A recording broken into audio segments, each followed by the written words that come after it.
there's never going to be easy in adventure. It's always going to be difficult at some point. But that's one sacrifice it's worth to make, because it always leads to really positive things happening along the way. And afterwards, you've always got the positive memories that come with it as well. And, a great feeling of pride in what you've managed to achieve through an adventure, I think. Hello everyone, I'm Fran Tarauskis and you're listening to Seize Your Adventure. This podcast lets you hear from people like me who have epilepsy and enjoy adventure sports, challenges and just getting outside. I feel very lucky to be the one who brings these stories to you, because I get to connect with some amazing people and pull from their experiences the things that I think will be interesting and helpful to you. But the interesting thing is that when I approach people to contribute to the podcast or website, one of the main responses I get is, I don't think I'm very interesting. And I understand this. I do it myself. I was actually told by someone after a talk I did last year that I need to lose the imposter syndrome. And I think it is quite natural to belittle what we do, particularly when you are doing it through some sort of adversity, because in a way it makes it easier for us to carry on doing it. But it is important to acknowledge when we do hard stuff, and that we do impressive things. Not just because a sense of pride won't do us any harm, but because it makes our stories more realistic to that person who is scared that it's too hard for them. In a strange way, if we acknowledge that something is hard, it makes it more attainable because it's hard for everyone. Last episode, we heard from Joe Stevenson about his personal peak, the adventure that he is most proud of. In today's conversation, you hear a little bit more about his everyday life and what he wishes he did more of. He tells us about some of the low points in his epilepsy journey, including depression, the side effects of the medication, and his difficulty finding work. And we find out where he's aiming his sights next, now that he knows what he's capable of. I hope you enjoy the conversation. Just to begin with, people will have noticed from the story that you read that you have a bit of an accent. Can you tell us where you're from? I am from Manchester area, sort of South Greater Manchester, more specifically, a town called Sale. That's in the UK too, if there's any American people listening. Yeah, it is probably a good thing to just clarify there. And you live quite near to some nice landscape, don't you? You live near to the Peak District area. I do, yeah. I've been around that sort of area quite a few times. It's got some good views around there and things. It's good to go walking. Yeah, I like the Peak District. Handy place to be near. Yeah, can you just explain for people that don't know about it what kind of landscape it is? It's great. It's a hilly area. There's so many forest places to go through, things to look at around there. I recommend it for anybody who's just interested in going on walks, seeing some nice sights. And there's nice towns nearby with art galleries, that sort of thing. So thought about maybe moving there in the future when I've got a bit of money under my belt. How do you get out there when you go? Do you drive yourself or do you get people to drive you? It's always the train, but I've got to go to the Peak District from what I remember. I mean, I might have been there when I was quite a bit younger, but I didn't really have so much interest in what was on offer when I did go on a bit of a drive with my parents and things. But it's always the train that I get with people. If I go on a proper walk, and although Northern Rail doesn't work too well at the moment, that's a bit of a pain, to be honest.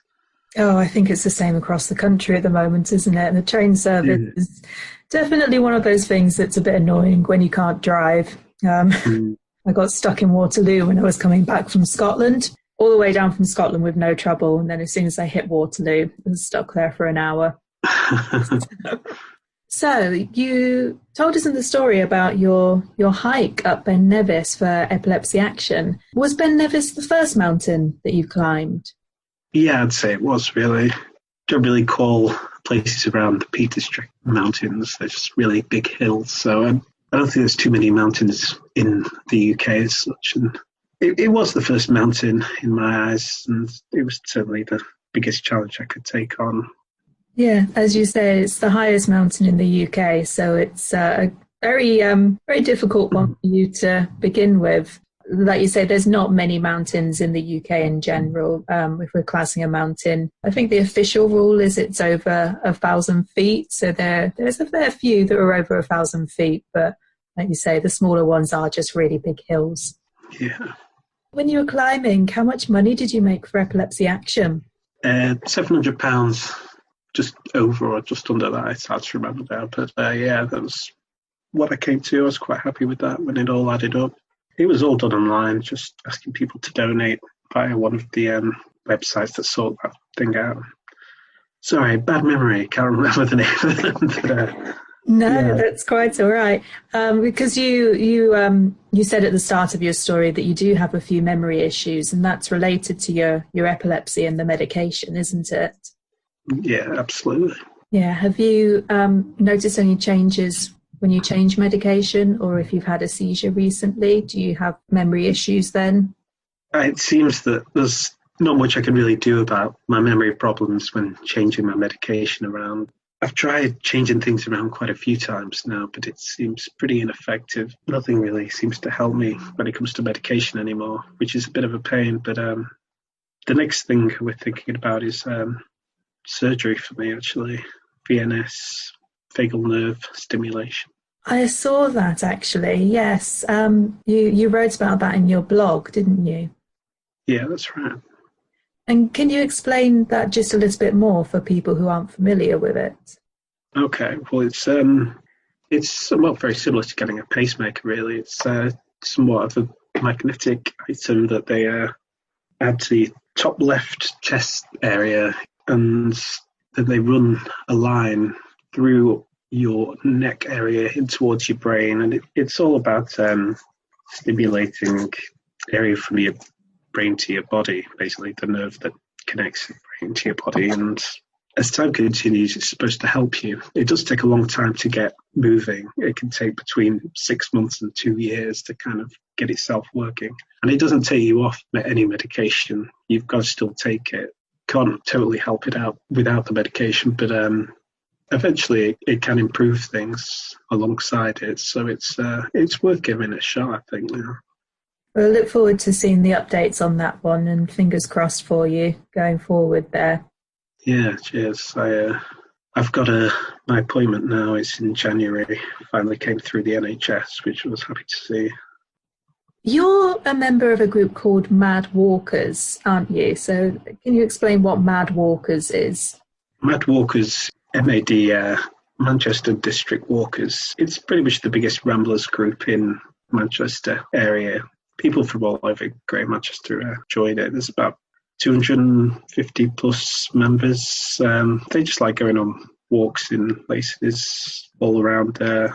Often they're like rather Peter Street, like I mentioned, but there's other places not too far from Greater Manchester that they tend to stick to. Although from time to time they go on longer journeys as well, 2 times a year or something. There's a group of people that might go up north to Scotland or even go abroad. Like, I think they went to Copenhagen not too long ago.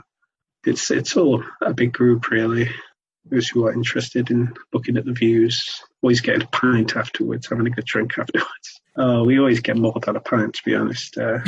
You put the calories back on that you just burn.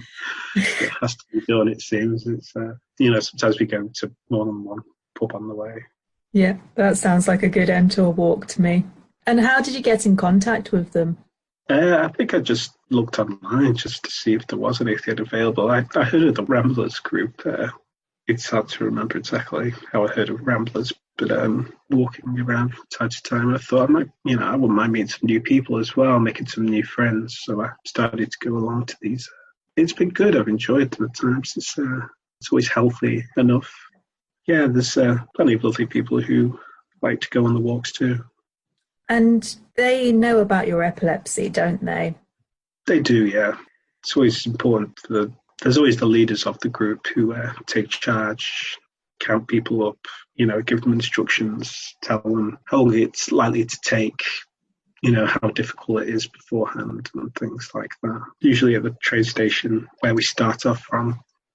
But I was part of the committee for a while, just helping out writing a few articles about each weekend that was upcoming, just and publishing them on the Facebook page. So I got to know the committee members better then, and they know me pretty well now. They know that I've got epilepsy. Can you remember how you had that conversation initially? Did you approach one of the group leaders? Yeah, it was safest to do that. I approached them, let them know, and it wasn't any kind of trouble, really. I think they probably knew people who had epilepsy or similar problems or health issues that might be make things a bit more difficult. I think it was more difficult my first day from what I remember. I think I always take plenty of chocolate and things like that with me just to keep my energy levels high because I deal with fatigue, and that's something that I've always got to just keep on my mind.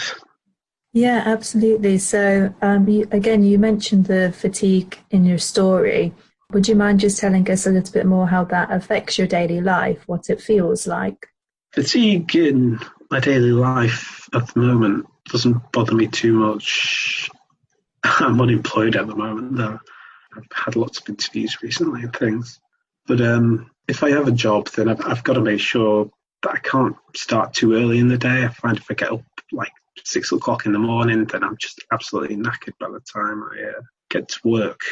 I tried doing that for a job that started at 8 o'clock in the morning once, but it had to be changed to 9 a.m. because I just had a lot of seizures in the morning when I first began that job at 8 a.m. in the morning. I've also somebody who doesn't always stay out as late at night as my friends do when we go out to like clubs and bars and things. I just don't have as much energy as they do. I often call it a day a bit sooner than they do, and it's not a massive deal, you know. It's something I've just grown used to. I'm quite happy. I just feel more tired, and it kind of maybe slows me down a bit. You know, I don't walk as quickly as other people, I think, sometimes. But aside from that, it's not that big a deal. But you did fairly well with the Ben Nevis hike, didn't you? You managed to get up and down in how many hours? It was about 6 hours, I think it took me. I was quite happy with that. Beforehand about how long it typically takes people, and I think it was usually around 6-7 hours, so it didn't take me any longer, it seemed, than other people. I did see a bit of preparing for it beforehand just to make sure it's enough. So how often do you go hiking in your regular life? I have to admit I haven't been hiking for a couple of months because I've been a bit focused on other things. It's good to go about once a month, I think. That's what I'd like to be doing.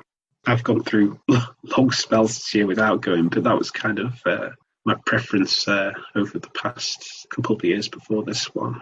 Yeah, once a month seems like a good kind of schedule to keep up with, one that I'd kind of advise other people to keep up as well if they have been interested in walking. Yeah, especially if you're doing longer hikes. How long are the hikes that you try to do, especially if you're going with a group hike? They can be between about 8 miles and 15 miles.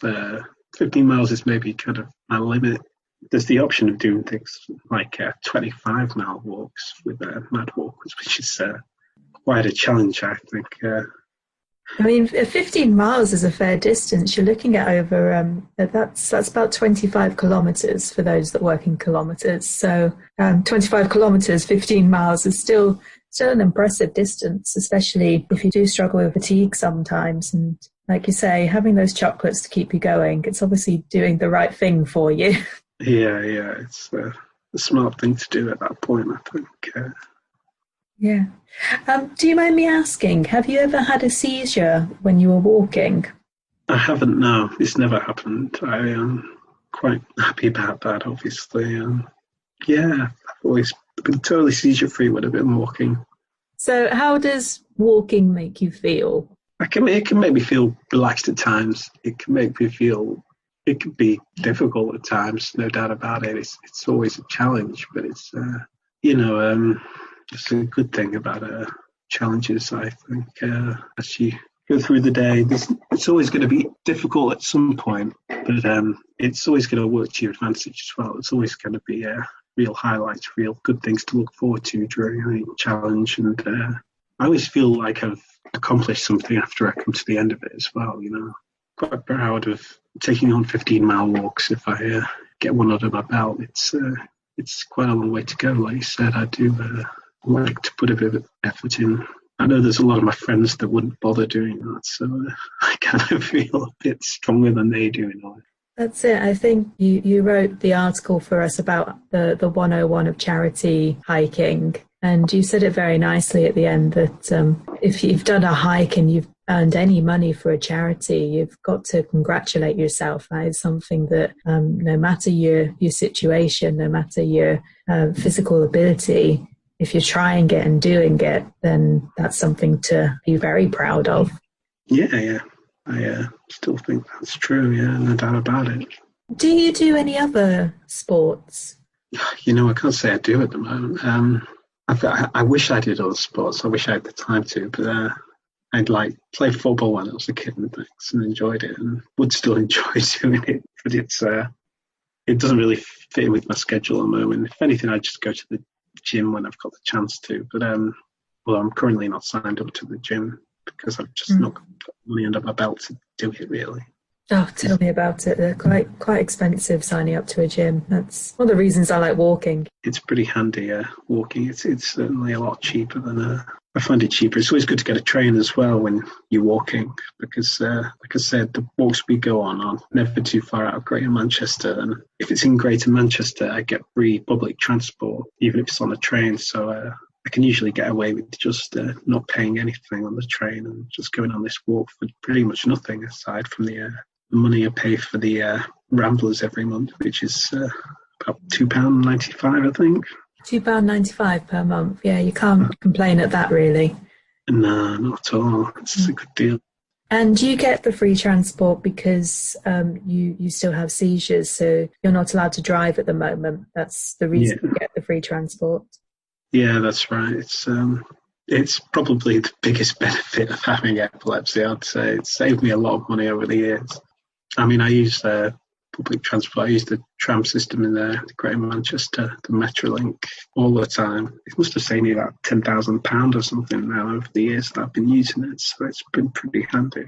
Yeah, we are lucky that we get that in the UK. It definitely makes things a little bit easier when you're going through that difficulty. Yeah. We haven't really actually talked about your epilepsy itself. Would you mind just telling us a little bit about when it started and how you were diagnosed? I was diagnosed with it when I was 5 years old, but I was born with it, basically. I know to begin with, just when I started school, people thought I was being a bit daydreamy at times, but I was actually having absence seizures. It took me a while to clock onto that. But after they did clock onto it, I was fine with my epilepsy. It was controlled by carbamazepine for about 12 years through high school. I was absolutely fine. I made loads of friends and things. It all went kind of okay. But when I turned 17, it got a lot worse. I started having a lot more seizures, and I had to try a lot more different types of medication to get it under control. It was at the point that lamotrigine, or Lamictal brand name, I started taking that. That was the most effective drug, but that's when, I started getting a lot of memory problems. I started having to deal with fatigue, and it really had a social effect on me as well. It really had a negative effect on my social life. I became depressed around that time, and it lasted for about 8 years. So, that's kind of how it panned out at that point. But I overcame depression when I was 25 years old, and ever since then I've kind of been rebuilding my life a bit, I think, and come up with the plan for how I want my career to move forward.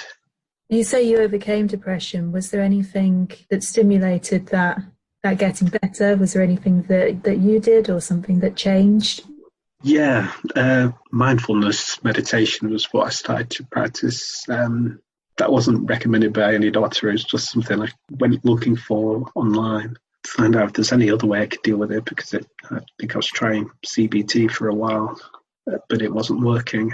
And mindfulness meditation really worked to my advantage.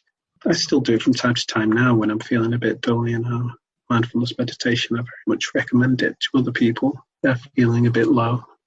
And mindfulness is actually has been introduced by the NHS now, because they've come to realise how effective it can be. So, you can discover it that way as well. Yeah, that's a really good point. It's something which has come into the mainstream, as it were, over the last few years. It's something that I have never practiced in terms of sitting down and thinking about it and doing it, but it's something that I do try to live my life that way. And I think that hiking in particular can really help with that. I don't know if you feel the same there. Yeah. Going on walking, it's just getting the fresh air, just putting a bit of effort in, just it brings on a good sense of self-esteem, and that's always important. That's what you want to achieve. Yeah, it's a handy tool to do as well, walking around. It gives you a bit of confidence, I think, in yourself and your own abilities. I have to ask everyone this question. The website and the podcast is obviously called Seize Your Adventure. So what does adventure mean to you? Well, yeah, adventure it's just the opportunity to go off into the unknown, really. It's you can plan out an adventure a bit beforehand, but you never know what's really going to happen for sure. There's never going to be easy in adventure. It's always going to be difficult at some point, but that's one sacrifice it's worth to make, because it always leads to really positive things happening along the way, and afterwards you've always got the positive memories that come with it as well, and a great feeling of pride in what you've managed to achieve through an adventure, I think. So it's I want to take on many more adventures in the future, there's no doubt about that. Yeah, you mentioned that at the end of your story. Have you got anything planned? I've not got anything planned as yet. I'd like the idea of going up by maybe 1,000 meters every time, somewhere different in Europe, or maybe just 500 meters every time. There's many different mountains to choose from, and I can go to different countries, maybe make it more difficult, give myself more of a challenge as time continues. And who knows, maybe I'll do Mont Blanc or something in the future. I'd love to get up there and manage to do that, because that would feel like a great achievement for myself. Absolutely. Mont Blanc is one of those ones. It certainly seems a little bit more daunting as a mountain. You need a bit more mountaineering experience. But I think, like you say, if you have it there as an achievement, it's perfectly doable if you work your way towards it. Yeah. You've got to plan it out pretty well before, no doubt. But, I don't see why it couldn't happen.